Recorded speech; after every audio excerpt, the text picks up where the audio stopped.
Recap. Today was the prosecutor's closing arguments in the Sean Combs trial, and we got literal descriptions of some of the videos the jury were privy to. There's a lot to unpack here, so let's dive in. Prosecutors wrapped 6 weeks of testimony today with closing arguments. AUSA Christy Slavic called him the kingpin of a criminal enterprise, kidnapping, arson, bribery, traffic. Oh my. Is the music mogul or a mob boss? Well, basically, is he a music mogul or a mob boss? Pardon me, y'all.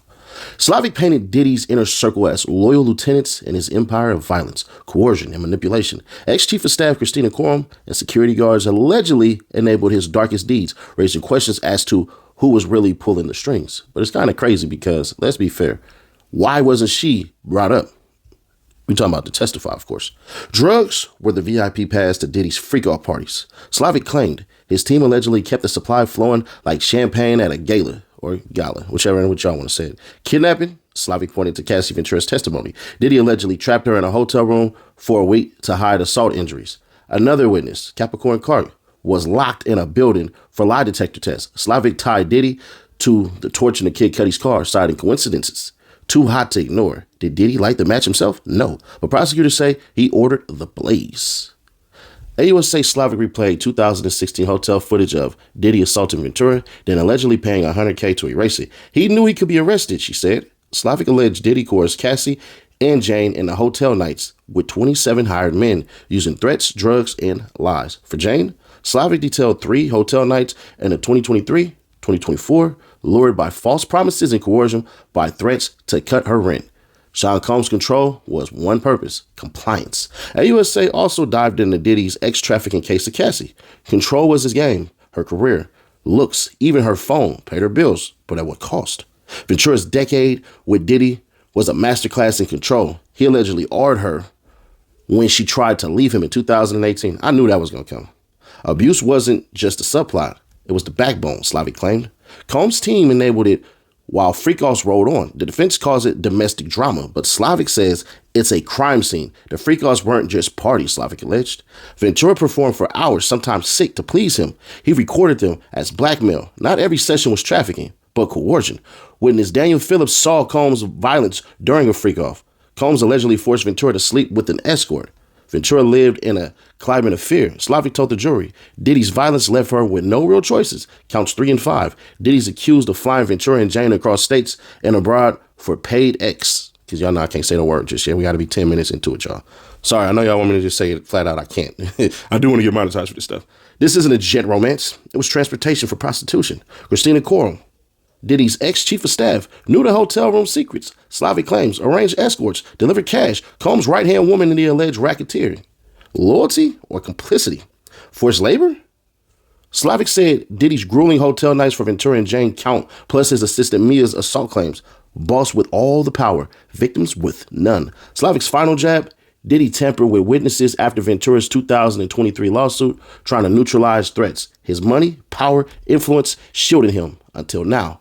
Defense is up tomorrow. Will Diddy empire fall? Stay tuned. So I gave you all the recap there.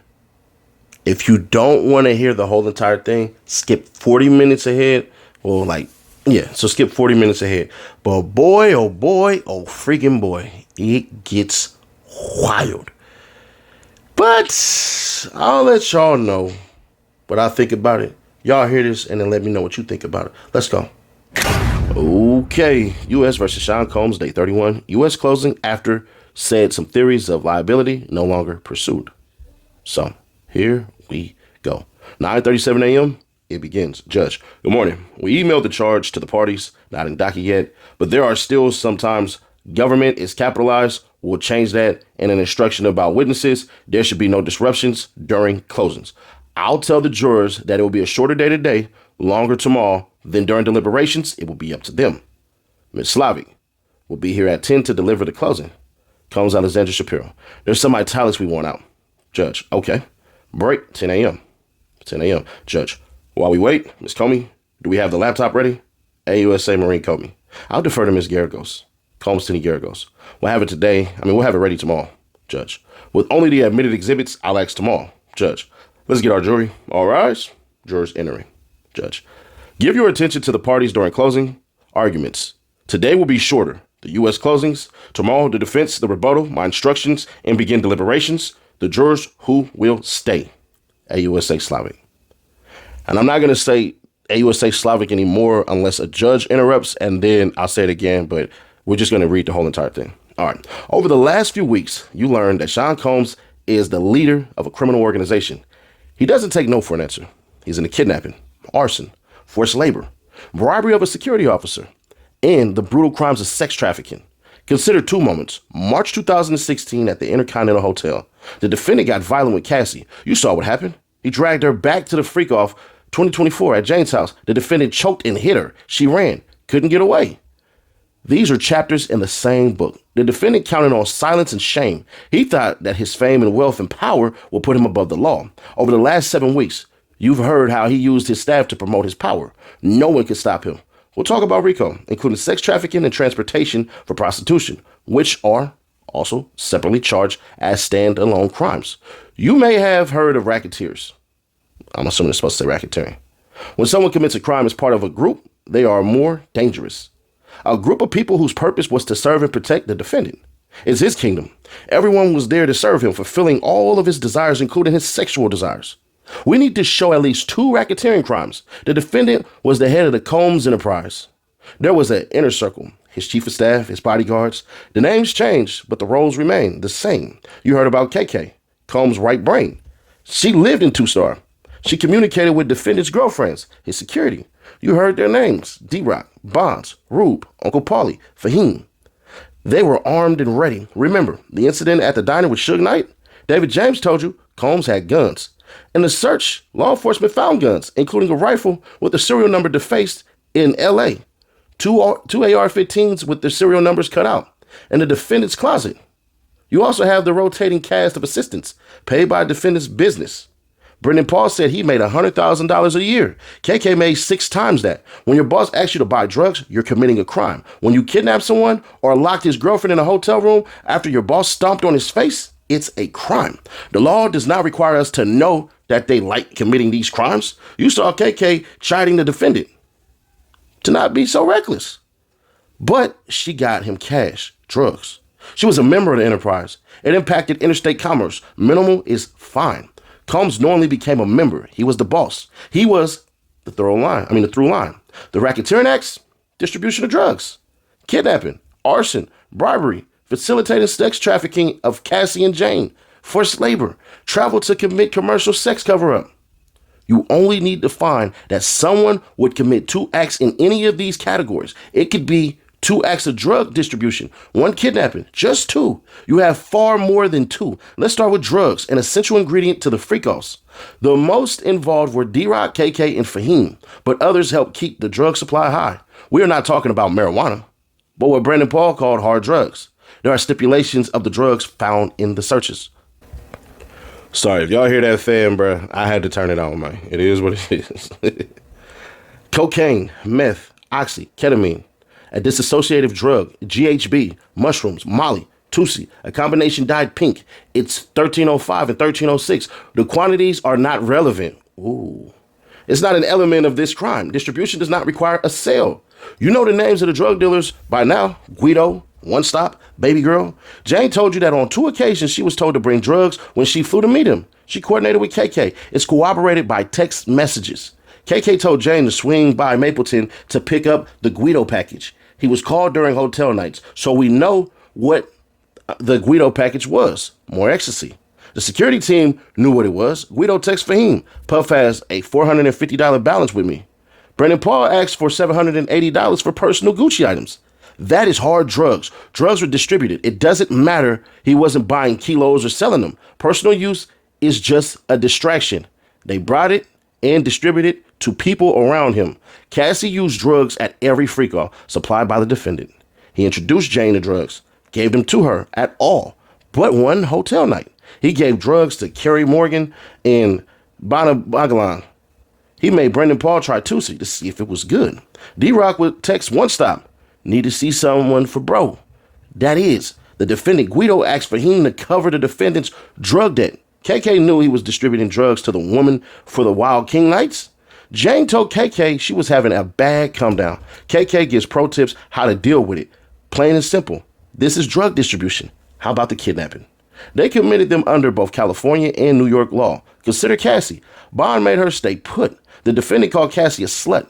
He stomped on her face. She was disfigured. Roger Bonds caught her and brought her back. The defendant made her go to the London Hotel on Sunset, so no one saw her. She wanted to go home to her mom, but no, that would actually fall under kidnapping. Just gonna be honest with you.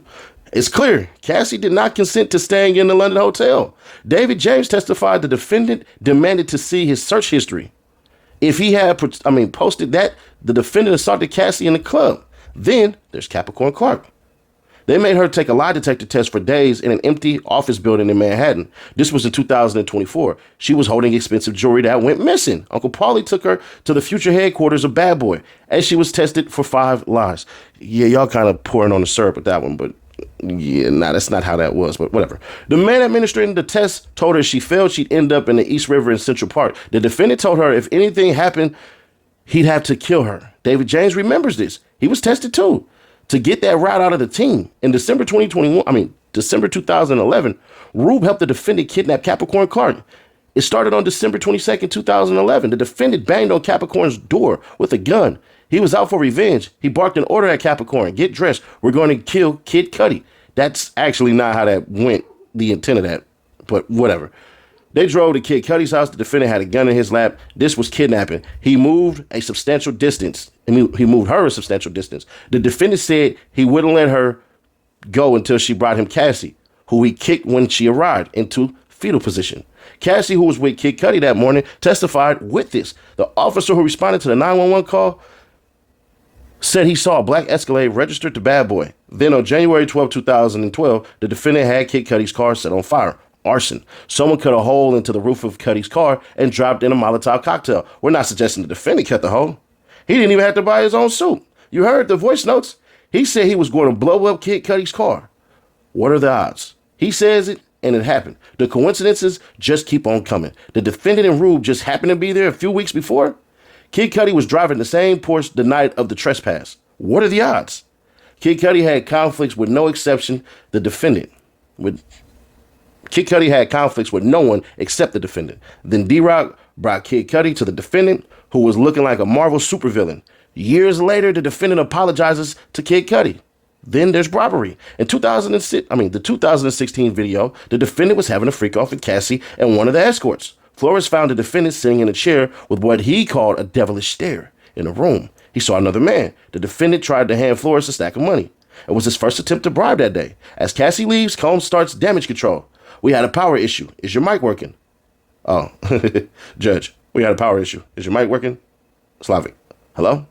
Yes. He called Cassie over a dozen times. The text, call me. Cops are here. He was just manipulating her, but the defendant knew he could be arrested.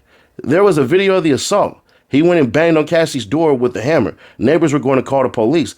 They did, in fact, go. Kerry Morgan had the LAPD card. KK suggests say they had a fun drunk night. She calls and reaches Eddie Garcia. Eddie says no. Then KK shows up in person. He won't show her, but he says off the record, it's bad. KK has the defendant call Eddie on him personal cell phone. Once Eddie says his boss will do it for $50,000, the defendant calls him Eddie, my angel. That's how he's saved in the cell phone. Eddie goes to deliver the USB. D-Rock and KK are there. The defendant counted out dollar by dollar the bribe. Eddie told you the security guard told him he came up with the defendant. That was D-Rock. Eddie asked the defendant, what if Cassie calls the police? So the defendant knew. Eddie asked the defendant, what if Cassie calls the police? So the defendant knew. Eddie finds the ID of the stand in for Flores. NDAs are signed. Don't speak to anyone. For those asking during this closing, Sean Combs has his chair pushed way back from the defense table and is looking around. Slavic. Paying for his silence is influencing testimony. In their opening, the defense suggested it was just about bad publicity. Police involvement would hurt him. The two are connected. The next racketeering predicate is sex trafficking. Defendants' inner circle assisted, whether they wanted to or not. Threats, drugs, lies, and illegal violence to make them have sex with escorts. This is not an attempt to criminalize dysfunctional relationships or personal sexual behavior. They did not want to have sex with strangers while the defendant masturbated. They were covered in oil and sore over and over again. We're not asking you to find that every hotel night or freak off was sex trafficking, or even the majority. You only need to find the elements were met one time. One freak off. That's it. He's guilty. But it was way more than once. Let's start with Jane. Turn on the public screens. Combs still in the chair, pressed back from the defense table, at which Xavier Donaldson and Alexandra Shapiro have their chins in their hands. Slavic. Consider the sobriety party in Jane's house. Let's start with the love bombing stage. Jane was head over heels. They traveled to the Caribbean. Dr. Hughes talked about this. She never met any witness, but it was like she knew them. Love bombing is a tactic. He was grooming her. He gave Jane ecstasy. She fell to the ground, convulsing. The defendant liked baby oil and red lights, then introduced them in May 2021. She wanted to please her partner. She was high. The defendant had a freak-off set up that very night. An escort came. Jane was excited by that first experience. She didn't realize she had opened Pandora's box. It became 90% of their relationship. For a while, she went along. Then she told him she wanted it to stop. There are texts about this shown off screen. Jane wrote, I wanted to do more things outside these rooms, to travel with you. The defendant ignored Jane's discomfort. Man, discomfort ain't... Those hotel nights were not about what Jane wanted. They were about what the defendant wanted to see. He decided how long. Jane said if she was going to have sex with strange men, she should choose which. The defendant made her ask them for nude photos. These were not for her. When she asked to use condoms, the defendant was not happy. He was dismissive and condescending. That's... Whew, boy, oh boy. She wanted to try to have it go faster. He ordered her to slow down. It was about what he wanted. He dangled carrots. He gave her gifts and money. He lied to her repeatedly. She asked, when are we going to do a getaway? He said they go on a yacht, but didn't. Here's what Jane wrote in her notes app. I don't want to have you use me to fulfill your freaky, wild desires in hotel rooms. He used his payment of her rent as leverage. The carrot turned into a stick, she wrote. The threats and innuendo are nonstop. He paid for her veneers because he didn't like her teeth. Then said, look at the roof over your head and your pretty mouth and teeth. He wanted the all-star party, sex with 3 men. She sent him a photo of her period blood. He sent this voice note, Sean Combs' voice. I'm about to really disappear on you. I don't have no time for this, baby girl. You got me on my job. You got to get on your job. Meaning, bitch, if I'm taking care of you, take care of me. What are you talking about? And he would say, the message couldn't be clearer. Not going to take no for an answer. For those asking, AUSA Slavic is looking down and reading her closing statement from a binder on a lectern. Slavic. After reading Cassie's lawsuit, Jane writes to the defendant, I feel like I'm reading my own sexual trauma. 2 of my birthdays, you forced me. Jane wrote, you gaslit me into sexual exploitation. You framed as love for your sick fetishes. The defendant called her and tried to trick her into saying it was all consented to. He fed her a false narrative. Listen to this clip. He talked over her. Dr. Hughes told you how a victim is trauma bonded to her abuser. Jane often felt the defendant didn't listen to the truth. She said Sean would say just to move on. He told her to charge him, that lawyers would be involved, to buy her silence. So she asked for $100,000 a year for her to move on. She thought it was reasonable, far less than Cassie. The defendant went ballistic. She refused to adopt her false narrative. You can read the text message. We can't. They're not shown on screen. Jane wrote that the defendant was going to show her sex tapes to the father of her child. Then he reached out and told her to come see him in Miami. She makes it clear he doesn't want a hotel night. He says okay. Despite his promise, he called an escort. Here are more threats about the rent. Jane writes, I hate worrying about the rent. In 2024, it all culminated in June 2024. He assaulted her and forced her to perform oral sex on an escort. This is sex trafficking. Well, she beat the shit out of him and then he returned the favor. But, okay. It was interstate, and the Astroglide crossed state lines. The defendant knew or recklessly disregarded that force. Threats of force, coercion, or fraud were used. Consenting once doesn't mean she consented every time. One time is enough. In 2023, he made Jane feel she'd have a proper New York City weekend, but invited escorts. Jane sent him another message. It's dark and sleazy in fear of losing my home. His response, girl, stop. Then he FaceTimed her and told her about stopping and dinner. He lied. Look, public screen is still off for summary chart. He is also texting Paul Arthur as escort. Look at these messages. He is setting up a hotel night. When she was in the air, he tells her he has a surprise for her. She did not want it. That before the plane even lands. It is a completed act of sex trafficking. He tricked her. Then, under coercion, she calls Cabral to come to New York And the next text, she says in New York City, I knew you would pair me up with a random person in a sobriety party without drugs. She is so disgusted she vomits. She writes, I am not a porn star. I am not an animal. I need a break. The defendant responds, let's spend the day. No strangers. She replies, you'll love bombing. He switches from carrot to stick. The house, he texts, are you going to let me into our house 8 times? Then he said he was sick and needed her. She went and had sex with 3 different men without drugs. After vomiting, he said, get back out there. 2024 in Jane's house. 3 months after Homeland Security agents searched the defendant's homes, they used Jane's house. He came there. They were supposed to have a fun date night. They drank and argued. She pushed his head into the counter. He shouted at her. She told him to leave. He ran and closed doors. He kicked down 3 doors. You saw the doors. Here's one of them on the screens. Public screens are still off for no reason. She ran without shoes. She hid. He was waiting. Jane hit the defendant. He punched her in the face. Here are photos. You see how she said hit instead of Jane punched his ass in his shit? But all right. He dragged her by her hair back into the house. Jane took his phone and called the other woman. She shouted. The defendant called Jonathan Perez. He followed her into the shower and hit her, knocked her down. He called Anton the escort and told her to have sex with him. She put on makeup to hide her injuries.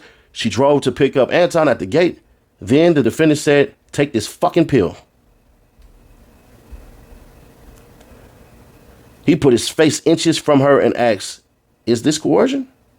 He was brazenly acknowledging he was breaking the very same law he violated before. Jane didn't want to have sex with the escort that night. She said no, but he wouldn't take no for an answer. Jane performed oral sex on Anton until Anton ejaculated. The defendant told this security to bring cash to Anton. They didn't have it. The next day, he gave Jane the money to pay Anton. She Ubered the bag of money over to him. This was coercion. Miss Slavic.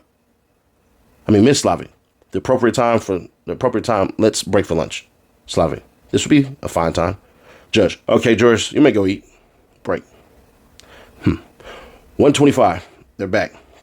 Judge. Ms. Slavic, are you ready? AUSA. Just a flag for the court. We're going to need to change PowerPoints. Clerk. Can we turn the public screens on? Apparently not. All rise. Jurors enter. Judge. Ms. Slavic, you may proceed. Slavic. Let's go back. The 3 nights were part of a buildup from fraud to coercion to finally force. Loud beeping. AUSA. I apologize. Judge. Do you need to change the batteries? Courtroom deputy. Ms. Slavic, do you need to change the batteries? AA. Comb steel with chair pushed back, now legs crossed, hands crossed. AUSA Slavic. The house was just an example of defendant's financial coercion of Jane. Also drugs. They came a necessary part of sex. Jane told you about Miami 2024. He gave her liquid Molly. They showed you video. They'll argue that she was super into it. But she was super, super high. His coercion included threats to release tapes of her having sex in hotel rooms. Combs threatened to send sex tapes to Jane's child's father. This was to coerce her into more commercial sex acts. The defense has suggested that Jane agreed to these hotel nights. Let's talk about what agreeing means. Theirs is an incomplete picture. Let's turn to volume 2. We're going to talk about Cassie with several examples. You know from sitting through this trial that force was not limited to these days. Throughout the decade they were together, he forced her to have sex with escorts. Cassie was 19. Actually, she really wasn't, but whatever. He was in his late 30s. He signed her to a 10 record deal. He took her on a yacht and gave her ecstasy. They had sex. They were in a relationship. She had just turned 21. The defendant was her boss who called all the shots. He molded her. He told Capricorn, let me show you. Then ordered Cassie around. She did it. Walk and turn around. Total compliance. He didn't take no for an answer. It was abusive, physical, emotional, psychological, sexual. They want you to call this domestic violence. But he was forcing her to have freak-offs. He controlled everything. He demanded that her nails be done a certain way. On red carpets, the Vanity Fair party in 2014, Deontay Nash told you. He shouted. Combs shouted. I thought I told y'all she had to have her hair up. He wouldn't let her make money from her music. She was offered the chance to do a Common video. Puff said no. He paid for her car, clothing, phones, and vacation. He made her dependent. He did it to her family, too. After they found out she was with Kid Cudi, he demanded $20,000 from her parents to pay him back or he'd release sex tapes. That month, in just this account, he had $3.2 million coming in and out. This was about control. Puff, goddamn, bro. Hook a nigga up, brother. No, I'm playing. Remember what Dr. Hughes said? When a victim is on unsure footing, the abuser has control. He punched her, kicked her, dragged her. When it was bad, he hid in her hotel. He hid her in hotels to heal and not be seen. You saw photos and video of D-Rock, Rube, Pauly. They knew. He attached her or attacked her for attending a Prince party until Prince's security intervened. Mia Myra Morales described abuse to you. Cassie told you. When she got to the house, he threatened to release the sex tapes. He assaulted her in Jamaica. He beat her up in Las Vegas while she was curled up under the toilet. She said D-Rock cried. There was his assault at the Intercontinental Hotel, caught on tape. For Cassie, it was her normal. She was there when he attached Mia, Devontae Nash, and Benna. Benna may have gotten the date wrong, but she had been injured. One time he has Cassie told guns for him. Nah, that's not how that's supposed to be written. One time he had Cassie hold guns for him. The diner and Suge Knight incident, Cassie was in the house. She saw. Why didn't she leave? Ms. Hughes explained that hitting leads to fear. Even when Cassie was in South Africa, she could not get away. KK kept calling D-Rock, was loyal to only the defendant. He played both sides. He talked to Cassie, then reported it back to the defendant. She was about to ice up. I told her to chill out. They met for dinner in Malibu. Then he raped her on the living room floor. She said no. She cried, but he didn't take no for an answer. He raped her. He wrote, I could tell you didn't want to turn on you yesterday. What? He wrote, I could tell I didn't turn you on yesterday. That is, he raped her. Because of the trauma bond after the rape, she met him at a friend's party, then had sex, consensual sex. This was a trauma bond. He had an MO, an hours-long performance. He masturbated and sometimes filmed, just like with Jane. Sometimes the defendant told escorts to urinate on her. Sometimes he urinated himself. Why? To turn himself on. She became drug addicted. Here she wrote, I love our freak-offs when we both wanted. Jurors, this is not an all or nothing situation. There were times he knew she didn't want to do it. That is sex trafficking. She obviously didn't want to have an escort urinate in her mouth while she lay up on the floor. Let's talk about the videos. You've seen clips. You don't see weapons. You see her having sex, masturbating. The defendant is moving the camera around. At times, focuses on the escort, not Cassie at all. Ah, Puff, come on, bruh. You watching a man's cheeks go up and down, bruh? Oh, yeah, bro. You freaky as hell. It's clear this was about his fantasy, not Cassie's. March 5th, 2016, in the Intercontinental Hotel, the video, before the Intercontinental Hotel. Cassie had a premiere. It was a big night for her. She agreed to a freak-off as damage control. Look at this. She says, I don't want you thinking I don't want to. She knows the defendant won't take no for an answer. The defendant gets Jules to come. You know what happens. An argument. The defendant hits Cassie in the face. All she can think about is her premiere. She takes off without her shoes. Intercontinental video shown. He throws her to the ground. He kicks her, then drags her back to the hotel room where Jules is waiting. Why is the dragging relevant? Because Jules is there. Freak-offs have multiple sessions. They were between sessions. He leaves her, but he takes her bags. She doesn't follow him. Instead, Cassie is using the phone in the elevator lobby. The defendant is making another conscious decision to take the bags into the room, then come back for Cassie. With his hands free, he grabs her phone, then makes the decision to stay. He stays even though he is in a towel and looks ridiculous. After Flores arrives, he stalls in the hall. He knows Jules is on the room, possibly naked. The defense claims he took back drugs that day. But you can see he's in control. Cassie just wanted to get her bag and phone and leave. The defendant offered Flores money. This is a photo of Jane in the car back to her house with sunglasses, her black eye. He was using force to get Cassie to continue with the freak-off. The defense may tell you the violence was not connected to the sex, but it was an attempt to get Cassie to continue with the freak-off. Later, she wrote to him, I'm not a rag doll. I'm someone's child. There were freak-offs in New York with Daniel Phillip. Daniel Phillip was not paid for his time. This is a ridiculous argument. And one freak-off between session, the defendant told Cassie to come in the bedroom. She kept using the computer. The defendant threw a bottle. He dragged her, then slapped her. Daniel Phillip heard Combs yell, bitch, when I tell you to come here, you come here. After that, Daniel Phillip could not perform. But a completed act is not required for sex trafficking. This is sex trafficking. Canes. They were at the film festival. The defendant accused Cassie of stealing his drugs. He threw her off the boat they were staying on. Wow.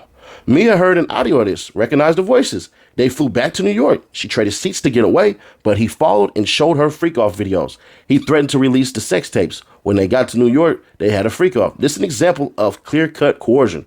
He threw her off of a boat without her passport. He wanted Cassie to be afraid to say no to him. Cassie said, I didn't know what no would mean, what no would turn into. He could be violent. The defense said Cassie made a choice every day to stay with him. Step back. Imagine yourself as Cassie. This was the force. This was the leverage. Yeah, but you just said that she didn't say no, so she knew she could say no. She just didn't want to deal with the consequences. I don't know, man. That's a little different. That's a little hard to spin, but we'll see. There were the drugs, dissociative and numbing. She needed that buffer. Yes. Some of the messages are explicit. That doesn't mean she wanted to have sex with escort at Freakos. In 2009, he wrote, "You're supposed to be seducing me all day." Cassie told the defendant she didn't want to do Freakos. Take her birthday party. Deontay told you about. He demanded she freak off, and she did. What choice did Cassie have in the end? She did not have the freedom to make voluntary adult choices. Let's go back to count one for a minute. While it was the defendant in the Freakos, but he had help. KK, D-Rock, Fahim. They knew it was wrong. How did they facilitate? KK got strange men across the rooms the defendant and Cassie shared. KK got Clayton Howard, Dave across to the room. Jonathan Perez found a video of Cassie having sex with an escort. He showed it to KK. She knew. Fahim saw it too. Fahim got drugs to the defendant even during the freak-offs between sessions. On February 18, 2024, after Jane told KK, KK still sent stuff for Wild King nights. D-Rock iced Cassie's black eyes. It would be absurd to think D-Rock didn't know what they were doing. Of course he knew. I expect the defense will say they didn't know. David James saw a stranger. Deontay Nash saw one. Jonathan Perez saw a video of Jane having sex with another man while the defendant watched. Interstate travel for prostitution? The defendant paid escorts. He caused the travel. He sometimes booked it. The transportation counts do not require force, fraud, or coercion, even if all consented. We all know that's not true. It's still a crime. It's just knowing transportation with the intent the individual engaged in prostitution. I don't know about that one. The defense could literally read the law, but we'll see how this goes. For count three, freak-offs involving Cassie, the escort's travel was often booked by travel agents. She remembered Dave, Clayton Howard. He would travel from New York to Miami or Los Angeles. Another escort traveled to Ibiza, GX1402. This was Jules Theodore at the London Hotel in New York City. The defendant asked for Jules' name for the ticket. The defendant's Amex showed he paid for a car. There's a $2,000 bill from the London Hotel. The defendant texts, "I will tip you." For what? Sex? For this incident alone, the defendant is guilty under count three. But there's more. More Jules at the London Hotel, starting at 7 a.m. Consider this. Paul going to Turks. The defendant says, "How should I pay?" He paid for Paul's travel to Turks for sex. Here, Reggie flew from Las Vegas to LA for sex. He is never tired. Jane sent $1,100 via Cash App. Here is the hotel folio, $4,000 of damage. The hotel staff found bodily fluids on the floor. It couldn't be clearer. Every time KK helped arrange travel for Wild King nights, she was part of the crime. And I'm going to make a video probably telling y'all she going to be charged next. Whoo-wee, it's going to get crazy. She may not have liked it, but she did. KK sent up travel for Wild King night in Vegas. Combs' voice. The wildest Wild King night in Vegas. AUSA. KK knows. KK helped Cabral book his travel. Combs asked her for cash. She knows exactly what is going on. She facilitated travel for the escorts. Each is a racketeering act. You only need to find 2 acts. Just here, there are dozens. Afternoon break? Okay. They're back. Just to remind you, asked AUSA Slavic how much more time she has. She said 1 hour. All rise. Slavic. I expect the judge will instruct you on forced labor. Shows chart. Slavic. You heard of forced labor of 4 women, Cassie, Jane, and Mia, and Capricorn. Cassie and Jane, it was grueling sexual services. Cassie called them grueling up to 4 days, maybe even more. Jane said the same thing. Cassie and Jane were on call to perform freak-offs for the defendant whenever he wanted, wherever he wanted. He used force or threats of force. He would say, "Let's finish on a high note. Let's push through. You're not tired, are you?" It took weeks to recover for these freak-offs. That's forced labor. KK kept setting up hotel nights and flights. Let's turn to Mia. She worked for Combs. Finally, at revolt, she went 5 days without sleep. Combs sexually assaulted her. He put his hands up her dress. He came into her bedroom and penetrated her. He came into her closet and forced her to perform oral sex on him. There was a time in a bathroom on a private jet she can't fully remember. Repeated traumatic events. She was clear as a bell even under cross-examination. She performed labor and services, including sexual services. He threw her against a wall and slammed a door on her arm. She saw violence at Prince's party and on Turks. When they were in South Africa, KK told Mia, if you don't call him in 10 minutes, you don't have a job. He has all the power and control. She knew she couldn't say no, even to little things. Mia kept her job, was to protect the defendant. HR was for Combs. She couldn't go to the police due to Combs' power. The threats left her with no options. I expect you're going to hear that she could have left, that she told Combs she loved him. Mia pulled no punches. There were high highs and low lows. Capricorn Clark had an issue with overtime. She took the issue to the head of HR, Vashta Wilson. But HR was the defendant's puppet. The defendant and Uncle Paulie threatened her in Central Park in a lie detector and taking the Kid Cuddies. Capricorn had a son to provide for. Combs threatened to blacklist her. Now, witness tampering and obstruction after Cassie filed her lawsuit. This weaves the whole story together. Jane wrote, "You gaslit me." She posed a problem for the defendant, so Combs called Jane. The calls were recorded on KK's phone. You can listen to them on November 19, 2023. Cassie's lawsuit was already settled, but he is afraid of a criminal investigation. He calls and asks, "What can I do to make you feel better?" He says, "I can't be speaking on the phone." He was worried the U.S. will get 3 years of his text messages with Jane. While he's recording the call, he tries to convince her she was willing. He says, "We just did some kinky shit. I thought we both enjoyed." Do you hear? On a recorded call, the sound of notes being taken with a Sharpie to plan how to get what they want Jane to say. You've seen this in this trial. The lawyers passing notes to each other. Do you hear? On the recorded call, the sound of notes being taken with a Sharpie to plan how to get what they want Jane to say. You've seen this in the trial. The lawyers passing notes for each other. Then Combs had D-Rock reach out to Mia, asking her to say something. Mia told you her reaction to this call. She had seen the defendant bash Cassie's head. D-Rock had seen it too. He was asking her to agree with the lie. As the federal investigation grew, they kept reaching out to Mia. D-Rock calls her 5 times in a row. The chart Ms. Sankar presented to you to bring this together. For those wondering, here's how Combs' family looks in the courtroom. Art courtesy to Inner City Press from Elizabeth Edwards. I'm going to do this because I'm already reading all this stuff. I'm just going to save it and we'll get it going.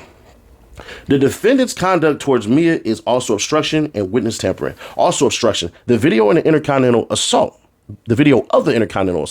It's bribery, but also obstruction. Yeah, that actually is. Finally, venue. We only have to show an act in this district.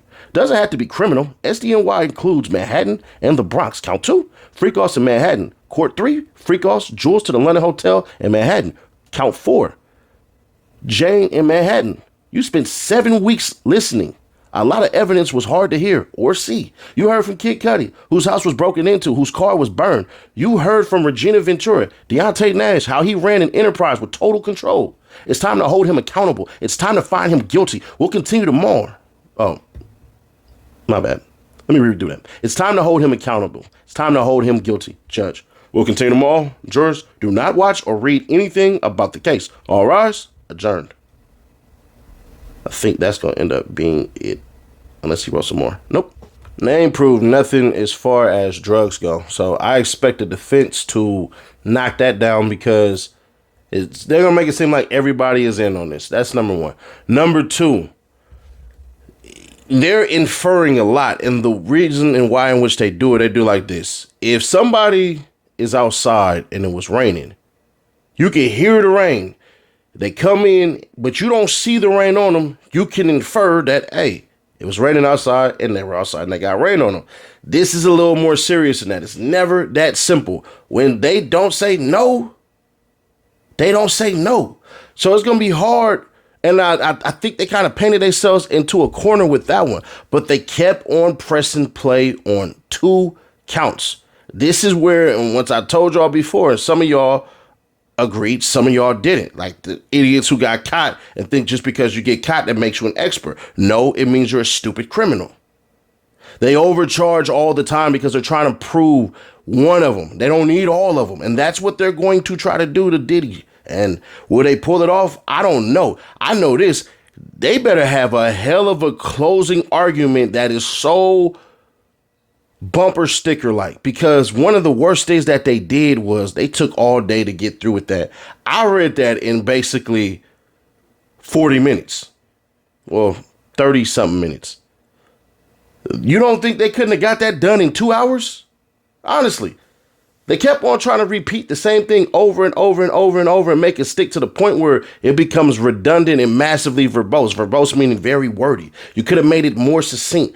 And if Mark Agnifilo does this the right way, I think Diddy will beat a bunch of charges, but he's definitely going to get found guilty on one. The stories have to come from a point of if you believe it. So the Mia story and she got raped and everything like that, them bringing it up, I don't think the jury's going to go for it because they're going to literally say, well, by the expert, well, they won't say it, but essentially this, by what the expert said of trauma bond and all this stuff and everything, that technically didn't meet the classification of it because the sentence, the stay was not that long. Now to say, hey, she stayed because she wanted to keep the job. Who the hell wouldn't? You getting benefits, 6 figures a year. You telling me that some of y'all haven't had jobs you wanted to walk out on, but damn, paycheck a little too good. I got that car note. I got that house. I got that rent right there coming. I got all this insurance. I got all these benefits. It may be worth a little bit to suffer through the BS. Some of y'all going to work right now or at work right now like, fuck this job, but that paycheck about to hit Friday morning. I'm about to do my little dance. That's how that goes. So when it all boils down to it, what did they actually prove? They really have to prove that the victims are believable. That's why I wish Nicole Westmoreland would have crossed Cassie and ripped into her. I know this is going to sound brutal, but shit, this is somebody's freedom on the line. Somebody going to be like, well, she's pregnant. Her emotions would have fluctuated. That's exactly the damn point. This is war. Of words, of course, in a courtroom, but this is still war. Some of y'all may be like, damn, Seti Nash, that's kind of effed up. Well, if maximum sentencing is done, shit, he could be facing life in prison for this stuff. Does anybody here really believe that Sean Combs should be doing life in prison? I don't think so. Is it sick? Yeah. Is it disgusting? Yeah.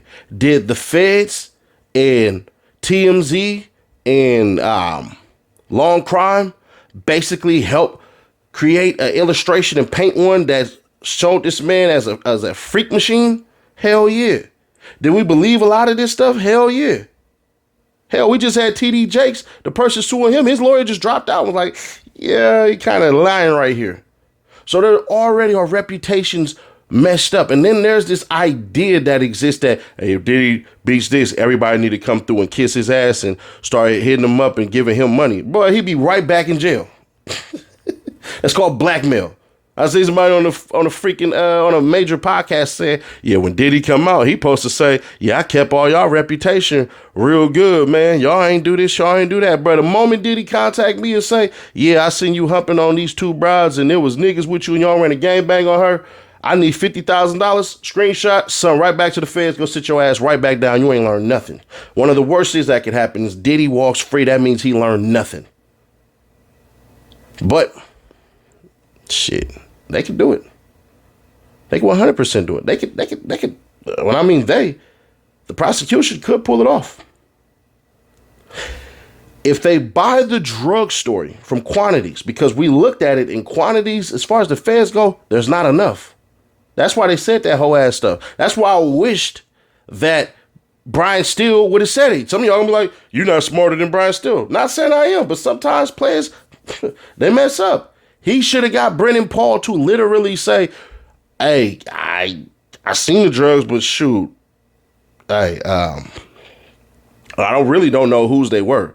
I could guess who they were, but do I definitively know whose they were? Nah, not really. So why did you bring him? Oh, because I knew he would want him. You knew he would want him, but did he tell you? No. Boom. That gets rid of that right there. Simple. The defense kind of messed up a little bit on a lot of these cross-examinations because they weren't mean enough. I know there's going to be people, nah, you got to do this, you got to do that. No, you want to elicit emotions, certain ones, so you can make them look like a liar and frustrated. The Bangalan girl, she was lying. I didn't believe shit she said. I didn't. I'm sorry. Not sorry. I didn't. Mia's story got shaky. She had a kid with disabilities, which means she was willing to do anything to make sure that kid got his health care and all that stuff. Which person wouldn't want to do that for their kids and for the stressing and everything? He raped you twice. 2 of them. And you still kept on doing that. When you said you wanted to leave, and I'm pretty sure Agniflo's going to bring this up. When Mia said, I'm going to leave, Puff said, get the fuck on. And she left. And she came scurrying back to him months later. He didn't ask for her.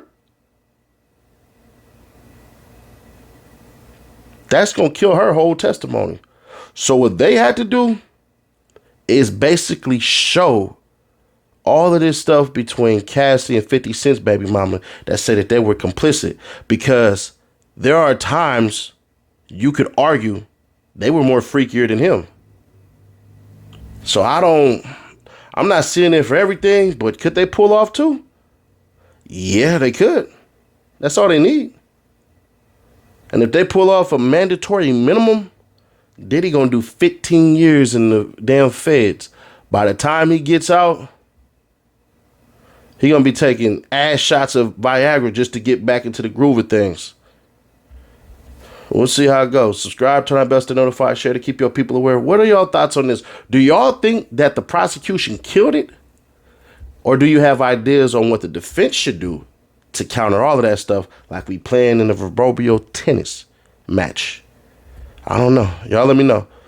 But I'll catch you on the next video. I'm going to be dropping in a couple hours.